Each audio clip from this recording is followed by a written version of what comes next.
অবৈধভাবে কোনো বাংলাদেশি ইতালিতে থাকলে তাদের বৈধতা দিতে দেশটির স্বরাষ্ট্রমন্ত্রীর কাছে অনুরোধ করা হয়েছে বলে জানিয়েছেন স্বরাষ্ট্র উপদেষ্টা অবসরপ্রাপ্ত লেফটেন্যান্ট জেনারেল জাহাঙ্গীর আলম চৌধুরী।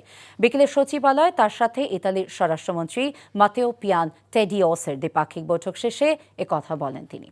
বর্তমানে ইতালিতে ইউরোপের মধ্যে সর্বোচ্চ সংখ্যক প্রবাসী বাংলাদেশি আছেন জানিয়ে স্বরাষ্ট্র উপদেষ্টা বলেন, সামনে আরও কর্মী নেবে দেশটি, তবে যথাযথ প্রক্রিয়া অনুসরণ করে বাংলাদেশ থেকেই ভিসা নিয়ে যেতে ইতালির স্বরাষ্ট্রমন্ত্রী অনুরোধ করেছেন বলেও জানান তিনি।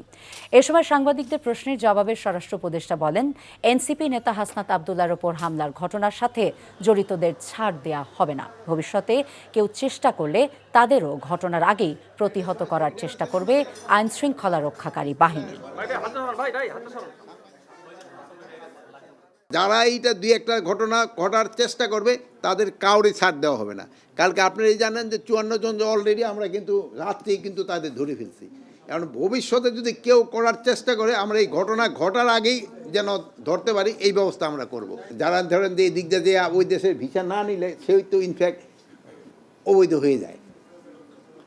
বা তারপরে আমরা একটা তাদের রিকোয়েস্ট করছি এইভাবেও যারা গেছে তাদের জন্য বৈধতা দিয়ে দেয়।